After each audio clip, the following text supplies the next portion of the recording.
الآخر وذكر الله كثيرا وقال النبي صلى الله عليه وسلم ألا كلكم راع وكلكم مسؤول عن رعيته أو كما قال عليه الصلاة والسلام সম্মানিত উপস্থিতি শুকরিয়া আদায় করছি মহান আল্লাহ তাআলার দরবারে যিনি মহান রব্বুল আলামিন আমাদেরকে এশার নামাজ আদায় করার পরে বাংলাদেশ জামাত ইসলামী কর্তৃক আয়োজিত একটি সাধারণ সভায় আমাদেরকে উপস্থিত হওয়ার জন্য সুযোগ দান করেছেন। এজন্য শুকরিয়া আদায় করছি আলহামদুলিল্লাহ।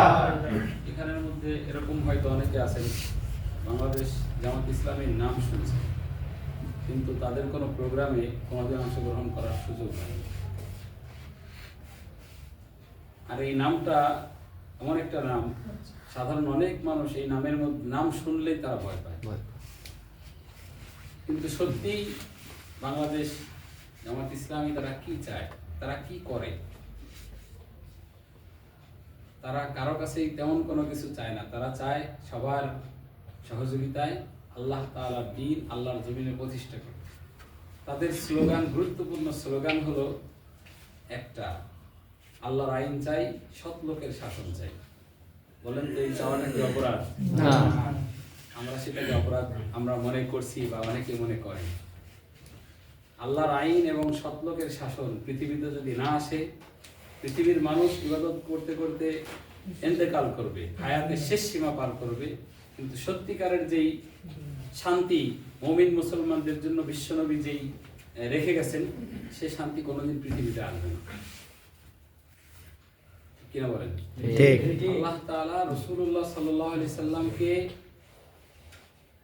আমাদের সামনে মডেল হিসেবে পেশ করছেন। বিশ্বনবীর জীবন আদর্শ যদি আমরা পড়ি তখন আমরা অনেক কিছু জানতে পারবো, দেখতে পারবো। অনেক কথা আপনারা আসলে আমার পরিচিত, আমার মুসল্লি অনেক সময় অনেক আলোচনা শুনেন। পবিত্র কোরআনের একটি আয়াত আপনাদের সামনে পেশ করেছি, একদম সংক্ষেপে কথা বলে শেষ করব। আল্লাহ তাআলা বলেন, লাকাদ কানা লাকুম ফি রাসূলিল্লাহি উসওয়াতুন হাসানাহ। তোমাদের মধ্যে রয়েছে তোমার রাসূলের মধ্যে, আল্লাহ তাআলা রাসূলের মধ্যে উত্তম আদর্শ।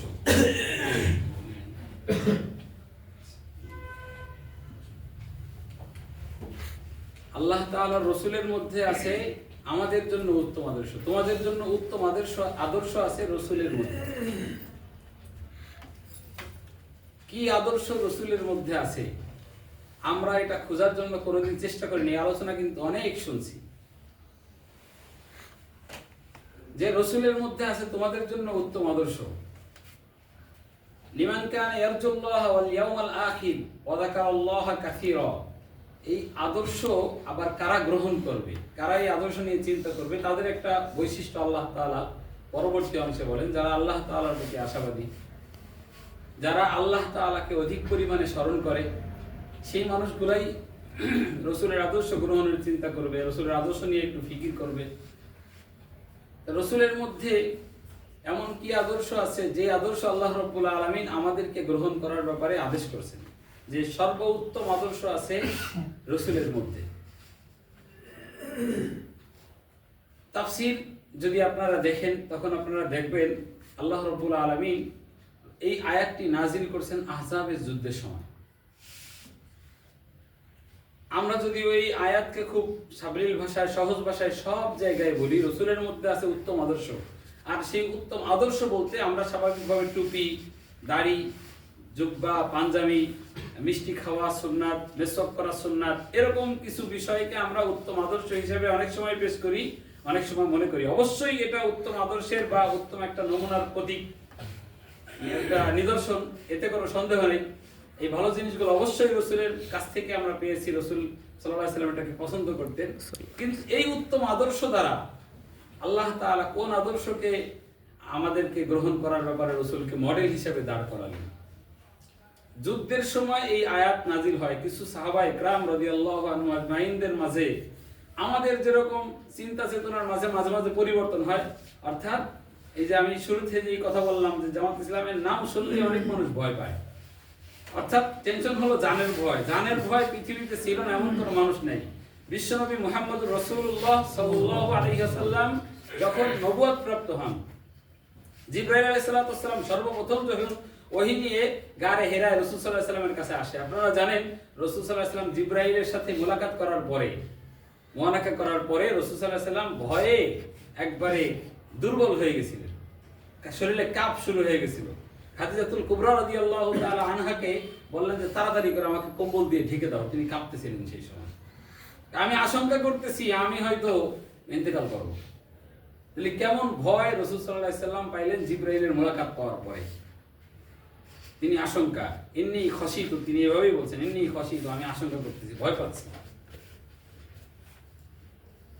তো সাহাবায়ে কেরামের মাঝে যেহেতু আমরা সবাই মানুষ, রাসূল সাল্লাল্লাহু আলাইহি ওয়াসাল্লাম মানুষ ছিলেন কিন্তু সর্বোত্তম সর্বশ্রেষ্ঠ মহামানব ছিলেন।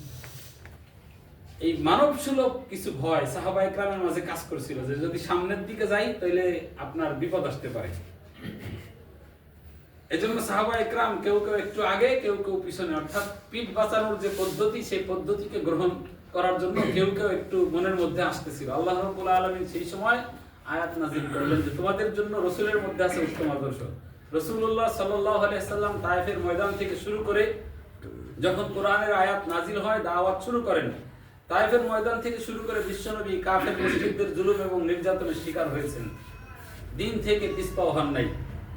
খন্দকের যুদ্ধে রাসূলুল্লাহ সাল্লাল্লাহু আলাইহি ওয়াসাল্লাম পেটে পাথর বেঁধে সাহাবায়ে কেরামের সাথে কাঁধে কাঁধ মিলিয়ে তিনি খন্দক খনন কাজে অংশগ্রহণ করেছেন। দিনের পর দিন না খেয়ে থাকার কষ্ট করেছেন। ইসলামের জন্য দান মুবারক শহীদ হয়েছে, মাথার মধ্যে হেলমেট প্রবেশ করেছে, রক্তে রঞ্জিত হয়ে পায়ের জুতাগুলা আটকে গেছে। আপনারা জানেন সাহাবায়ে কেরামদেরকে সেই কথার প্রতি দিক নির্দেশনা দিয়ে আল্লাহ রাব্বুল আলামিন বলেছেন তোমাদের রাসূল যেভাবে সর্বক্ষণিক কোন রকমের কষ্ট ক্লেশ বিপদ আপদ বালা মুসিবত যা কিছু আসুক ইসলাম থেকে একটু পিছনের দিকে যান নাই, তোমাদেরকেও সেই রাসূলের থেকে শিক্ষা নিয়ে ইসলাম থেকে পিছনে ফেরার কোনো সুযোগ নাই, সামনের দিকে অগ্রসর হওয়া লাগবে। উত্তম আদর্শ বলতে সেই উত্তম আদর্শ যে আল্লাহ তাআলার দ্বীন আল্লাহ তাআলার এই জমিনে বিজয় করার জন্য, আল্লাহ তাআলার দ্বীন আল্লাহ তাআলার জমিনে প্রতিষ্ঠিত করার জন্য, ব্যক্তি জীবনে, পারিবারিক জীবনে, সামাজিক জীবনে সব জায়গায় প্রতিষ্ঠা করার জন্য রাসূলুল্লাহ সাল্লাল্লাহু আলাইহি ওয়াসাল্লামের ওই আদর্শকে নিতে হবে যে আদর্শ রাসূল সাল্লাল্লাহু আলাইহি ওয়াসাল্লাম নেয়ার পরে কাফের মুশরিকরা প্রস্তাব দিল, মুহাম্মদ তুমি কি চাও? যদি তুমি চাও এই দেশের নেতা তোমাকে বানানো হবে, যদি তুমি চাও সবথেকে সুন্দর নারী তোমাকে দেওয়া হবে, যদি তুমি চাও এদেশের প্রেসিডেন্ট হবে, সবথেকে টাকার মালিক হবে, তোমাকে সেটা দেওয়া হবে। বিশ্বনবী বলেছেন এটা তো তোমাদের জন্য সম্ভব, যেটা পৃথিবীর কোনো মানুষের জন্য সম্ভব নয়। যদি আমার এক হাতে চন্দ্র আর এক হাতে সূর্য এনে রেখে দেওয়া হয়, এরপরেও আমি মুহাম্মদ সাল্লাল্লাহু আলাইহি ওয়াসাল্লাম দিন থেকে বিন্দু পরিমাণ পিছপা হব না। এই আদর্শ নেওয়ার ব্যাপারে আল্লাহ রাব্বুল আলামিন বলেছেন আমাদেরকে লাকাদ কানা লাকুম ফি রাসূলিল্লাহ উসওয়াতুন হাসানাহ লিমান কানা ইয়ারজুল্লাহ ওয়াল ইয়াউমাল আখির। আমাদের দিলের মধ্যে এই ব্যাপারে প্রতিজ্ঞাবদ্ধ হওয়া লাগবে। আমরা বিশ্বকে সুন্নাহ যেভাবে পালন করি, টুপির সুন্নাহ যেভাবে পালন করি, দাড়ির সুন্নাহ যেভাবে পালন করি, বিশ্বনবীর বাকি যে শক্ত সুন্নাহগুলো আছে প্রত্যেকটা সুন্নাত আমরা ব্যক্তি জীবনে, পারিবারিক জীবনে, সামাজিক জীবনে পালন করব। এর জন্য যত বাধা আসুক সকল বাধাকে আল্লাহ তাআলার জন্য আমরা ত্যাগ করার জন্য প্রস্তুত আছি না নাই? ইনশাআল্লাহ। আল্লাহ তাআলা